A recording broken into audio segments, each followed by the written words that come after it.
Malo je laicima za kulturu i filmsku umetnost posebno poznato da kinoteka nije tek neka bioskopska dvorana. Da ste vi, što mnogo puta ističete, arhiv, muzej, trezor, da kada strani gosti ovde dođu i vide kakve sve filmove baštinite, a kakve artefakte, pa da dođemo do onoga što možda jeste i kuriozitet, originalni štap, na primjer, Charlija Chaplina. To su predmeti koje bi poželeo svaki muzej na svetu, a kamoli kinoteka. Kakvi su sada uslovi? Dugo smo bili zabrinuti za čuvanje tog materijala. Da li je sada sve u redu? Jeste sve u redu, međutim postoji problem koji se zove, na naše veliko zadovoljstvo, toliko je novih kopija, toliko je novih materijala, toliko smo legata, ikona sedme umetnosti preuzeli u poslednje 2 godine, da mi zaista imamo sada potrebu za širenjem. Dakle, pored bunkera koji se nalaze pri našem arhivu u Košutnjaku, naše najmlađe odeljenje koje je sada u žiži, a to je odeljenje za digitalizaciju i digitalnu restauraciju koje funkcioniše pri arhivu Jugoslovenske kinoteke. Mi smo sada na pragu da za par dana potpišemo ugovor koji podrazumeva mnogo posla i neophodnost angažovanja mnogih ljudi.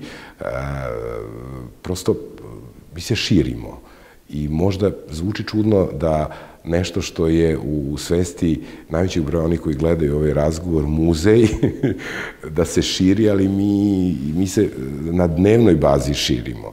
Dakle, preuzimanje legata, ja ne volim da koristim taj termin, ali kada je u pitanju Milena Dravić, onda prosto moram, dive svetske, evropske i srpske filmske scene Milene Dravić i Dragana Nikolića, koja će ove godine biti predstavljena javnosti, je na moje veliko zadovoljstvo zaista gabaritno, što ne treba smesti s uma, s obzirom da kada čuvamo i preuzimamo i obogaćujemo zbirku, bilo da se rade filmovi, bilo da se rade upravo ti legati, mi radimo neverovatno veliku stvar za one koji se još uvek nisu rodili, a koji će u ovoj zemlji morati da preuzimaju ono najbolje iz kulturne zaostavštine koju su im njihovi preci, dakle mi, ostavili baš na isti način kao što su neki drugi ljudi koji su vodili računa o tome to uradili. Mi ne prestajemo da tragamo za filmovima, kao što sam malo pre rekao, za koje znamo da su snimljeni ovde. Nažalost, mnoge vojske su prolazile ovim našim asfaltom ili kaldrmom, kako hoćete.